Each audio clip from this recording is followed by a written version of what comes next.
हमेशा ऐसे लगाएंगे तो मुझे भी खुशी होगी, है ना। तो उनका नाम था श्यामदास। अब श्यामदास जो थे ना, बहुत ही पूजा पाठ वाले थे। हमेशा उनको कभी भी देखो तो कहाँ मिलेंगे, तो किसी ना किसी मंदिर में ही मिलते थे। अकेले रहा करते थे, कोई नहीं था। माता पिता का देहांत बचपन में ही हो गया, भाई बहन कोई थे नहीं, एक ही थे, तब अकेले हो गए। गांव के सभी लोग श्यामदास को बहुत माना करते थे, बहुत मानते थे। पूरे घर में श्यामदास अब अकेले। पूर्वजों का दिया हुआ कुछ कुछ जो है धन संपत्ति वो थोड़ी बहुत है, वरना और कुछ नहीं। श्यामदास से गांव के सभी लोग, महिला, बच्चे, वृद्ध, पुरुष, सब कोई अच्छे से बातचीत किया करते, मजाक किया करते, हंसी उड़ा दिया करते। श्यामदास कुछ नहीं कहा। अब धीरे धीरे उम्र हुई, सब कहने लगे कि श्यामदास विवाह कर लो, कब तक अकेले रहोगे। अब श्यामदास कहते कि देखिए विवाह तो करूंगा ही, पर अगर कोई अच्छी लड़की मिले जो भगवान का पूजा सेवा इत्यादि करती हो तो ही विवाह करूंगा। अच्छा ठीक है, ऐसी लड़की हम खोजते। कुछ दिनों के बाद उस गांव के मंदिर के पुजारी जो थे ना, एक रिश्ता लेकर आए उनके पास कि एक लड़की है, वो कुछ नहीं चाहती, उसका प्रस्ताव एक ही है। क्या? जो भी व्यक्ति प्रत्येक दिन 1000 साधु संतों को भोग पवाएगा, मैं उसी के साथ विवाह करूंगा।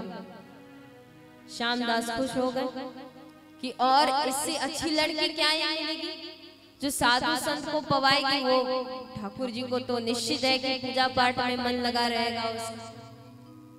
जो कहते थे कि शादी नहीं करूंगा, करूंगा तो ऐसी लड़की से जो प्रभु में लीन रहती हो, अब वो कहने लगे कि कल ही शादी करूंगा।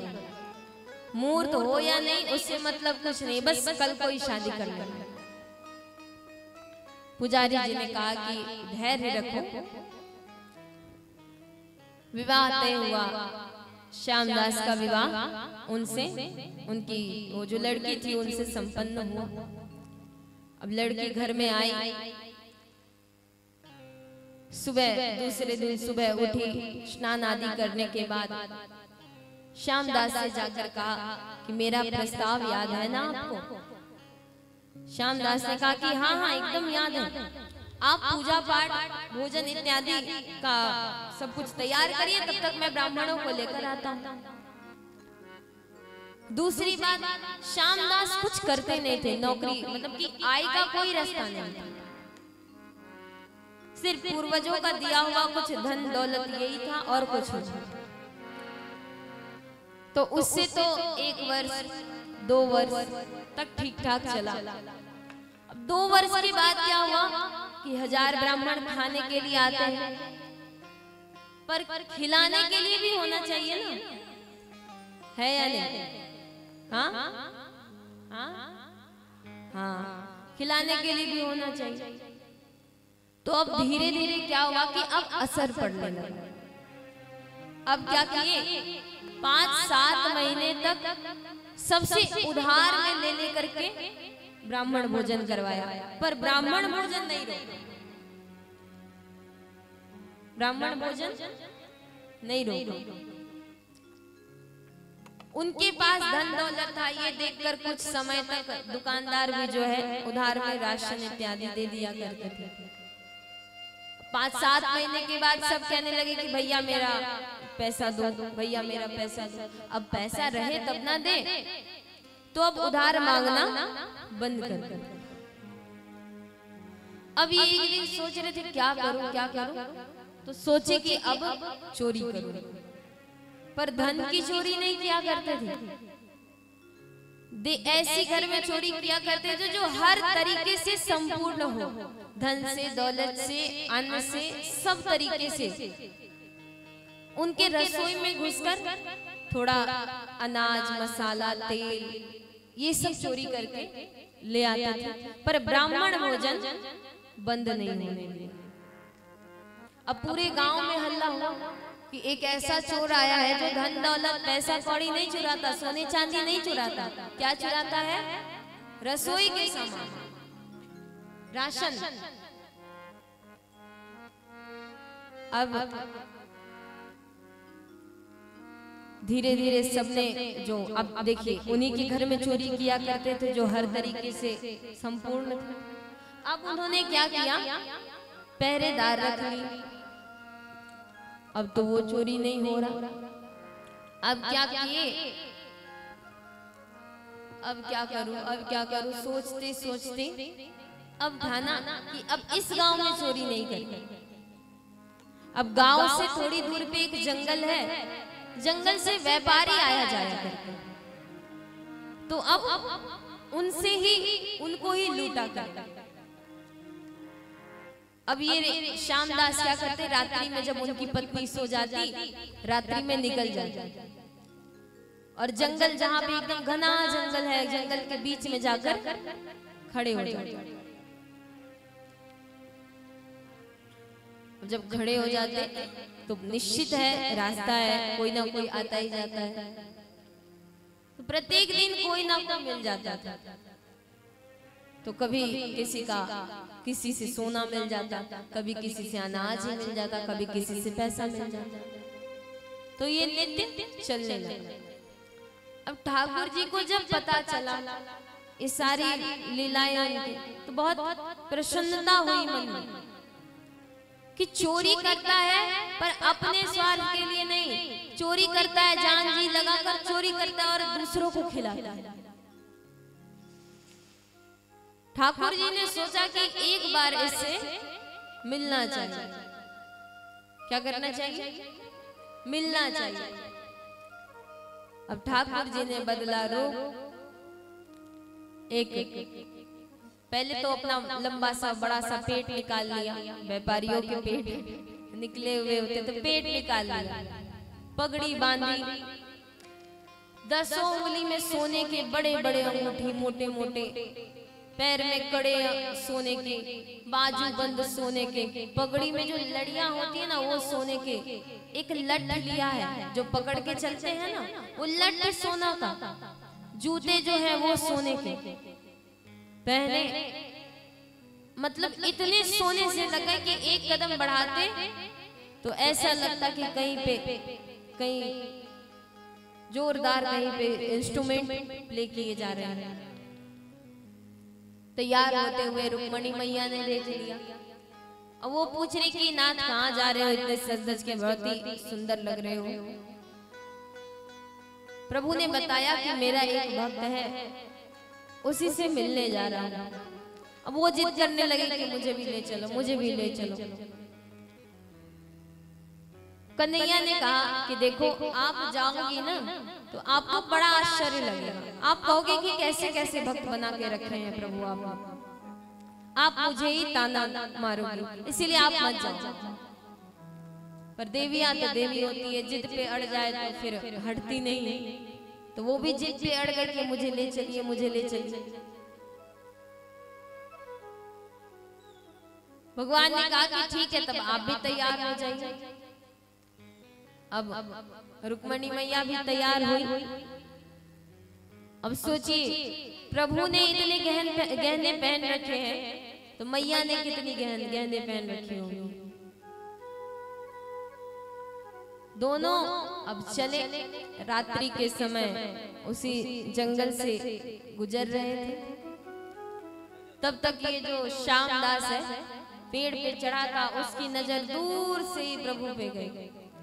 पहले अंगूठी पे नजर गई, अरे ये तो 2 साल का व्यवस्था ऐसे ही हो गया। फिर थोड़ा और नजदीक आए ठाकुर जी, गले का हार देखा तो कहने लगे ये तो 5 वर्ष का व्यवस्था है। और नजदीक आए, जूते और वो लट देखा और माल वो लड़ी लटकी थी उसे देखा, कहते अरे ये तो 10 साल की व्यवस्था है। कूदे और वृक्ष के पीछे छुप गए। पीछे पीछे मैया आ रही है, पता नहीं है और जब थोड़ा और नजदीक आए तो पेड़ से ऐसे छुप कर देखे तो मैया भी दिखी। अब कह रहे ये तो पूरे जीवन भर का खर्चा आ रहा है। चाकू लेकर और चाकू को जो है पीछे छुपा कर रखे हैं, वो गमछा बांध के कमर में रखे और कमर में पीछे चाकू छिपा कर रखे। अब प्रभु आए, प्रभु तो सब बात जानते हैं। प्रभु आए और पर एक आदत जो थी ना श्यामदास की बहुत ही सुंदर थी। क्या? चोरी भी करने जाता ना, किसी को लूटने भी जाता तो पहले हाथ जोड़ के कहता भैया जय श्री कृष्ण। अब मैं आपसे कहूं जय श्री कृष्ण, मुंह पे राम और पीछे में छुरा, ये किसको पता होगा? तो यही श्यामदास करते थे। क्यों किया करते थे? क्योंकि मन का भाव ये है कि प्रभु मैं आपका ही नाम लेकर चोरी कर रहा हूं, इसलिए मुझे पाप नहीं लगना चाहिए। पाप लगे तो आप जानो। आज भी जब ठाकुर जी आए तो श्यामदास मार्ग में खड़ा है मतलब कि नाटक कर रहा है कि मैं आप लोग को नहीं देख रहा हूं, और उसी वृक्ष के नीचे पैर पे पैर चढ़ाकर बैठ गया।